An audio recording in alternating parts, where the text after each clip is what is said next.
മുഖ്യമന്ത്രിയുടെ മകളുടെ company charitable സ്ഥാപനങ്ങളിൽ നിന്ന് മാസപ്പടി കൈപ്പറ്റുന്നുവെന്ന ആരോപണവുമായി മാത്യു കുഴൽനാടൻ. സോഷ്യൽ മീഡിയയിലെ കയ്യടിക്ക് വേണ്ടി സഭയിൽ പ്രസംഗിക്കാൻ പാടില്ലെന്ന് സ്പീക്കർ എൻ ഷംസീറിന്റെ നിർദ്ദേശം. പ്രത്യേക വിഷയവുമായി വന്ന് മാധ്യമശ്രദ്ധ നേടുകയെന്ന മനോരോഗത്തിൽപ്പെട്ടവർ നമുക്കിടയിലുണ്ട് എന്നായിരുന്നു മന്ത്രി പി രാജീവിന്റെ പ്രതികരണം. ധനാഭ്യർത്ഥന ചർച്ചയ്ക്കിടയിലായിരുന്നു മുഖ്യമന്ത്രിയുടെ മകളുടെ കമ്പനിക്കെതിരെ മാത്യു കുഴൽനാടന്റെ ആരോപണം.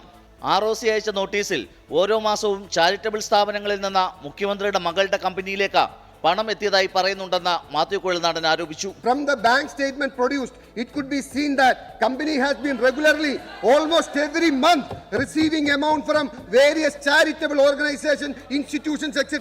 ഈ നാട്ടിലെ ഏറ്റവും പാവപ്പെട്ടവൻ സാധാരണക്കാരനും അനാഥാലയങ്ങൾക്കും ചാരിറ്റി ഹോംസിനും പണം അങ്ങോട്ട് കൊടുക്കുന്നവരാണ്.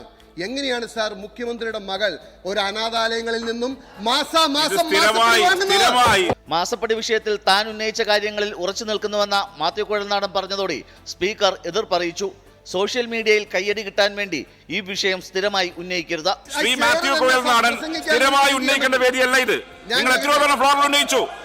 നിങ്ങൾ സ്ഥിരമായി ഉന്നയിക്കേണ്ട വേദിയല്ല ഇത്.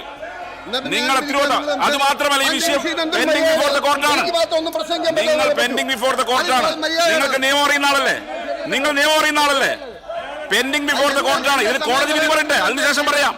ധനാഭ്യർത്ഥനയ്ക്ക് മറുപടി പറഞ്ഞ മന്ത്രി പി രാജീവ് മാത്യു കുഴൽനാടന്റെ ആരോപണത്തെ പരിഹസിച്ചു. ഈ വിഷയം വ്യവസായവുമായി ബന്ധപ്പെട്ട കാര്യങ്ങളിലേക്കൊന്നും അധികം കടക്കാതെ എല്ലാ ദിവസവും ചില അജണ്ടകളുമായി വന്ന് അടിസ്ഥാനമില്ലാത്ത കാര്യങ്ങൾ പറഞ്ഞ് മാധ്യമ ശ്രദ്ധ നേടുന്ന പ്രത്യേകമായ ഒരു മനോരോഗം ബാധിച്ച ചില ആളുകൾ നമ്മുടെ കൂട്ടത്തിലുണ്ട്. ക്ഷേമ പെൻഷൻ കുടിശ്ശിക അടിയന്തര പ്രാധാന്യമുള്ള വിഷയമല്ലെന്ന ധനമന്ത്രി KN ബാലഗോപാൽ പ്രതിപക്ഷത്തിന്റെ അടിയന്തര പ്രമേയ നോട്ടീസിന് മറുപടി നൽകി. പെൻഷൻ കുടിശ്ശിക വേഗത്തിൽ കൊടുത്തു തീർക്കുമെന്നും ധനമന്ത്രി പറഞ്ഞു. പെൻഷൻ കൊടുക്കാനെന്ന പേരിൽ ഇന്ധന സെസ് വാങ്ങിയിട്ടും കൃത്യമായി പെൻഷൻ വിതരണം ചെയ്യുന്നില്ലെന്ന് പ്രതിപക്ഷം കുറ്റപ്പെടുത്തി. 24 തിരുവനന്തപുരം. മുഖ്യമന്ത്രിക്കെതിരായ KPCC അധ്യക്ഷൻ K സുധാകരന്റെ അവൻ പരാമർശത്തെ തള്ളി പ്രതിപക്ഷ നേതാവ് VD സതീശൻ. വാക്കുകൾ ബഹുമാനത്തോടെയും സൂക്ഷിച്ചും ഉപയോഗിക്കുന്നതാണ് എല്ലാവർക്കും നല്ലത്. മുഖ്യമന്ത്രിയുടെ പല പദപ്രയോഗങ്ങളും ശരിയാണോ എന്നും അദ്ദേഹം ചിന്തിക്കണമെന്നും VD സതീശൻ പറഞ്ഞു. ക്ഷേമ പെൻഷൻ മുടങ്ങിയതിനെതിരെ പ്രതിപക്ഷം കൊണ്ടുവന്ന അടിയന്തര പ്രമേയത്തിൽ സുധാകരന്റെ പരാമർശം ചൂണ്ടിക്കാട്ടിയ ഭരണപക്ഷത്തിന് മറുപടി നൽകുകയായിരുന്നു പ്രതിപക്ഷ നേതാവ്. KPCC പ്രസിഡന്റിന്റെ കാര്യം പറഞ്ഞു.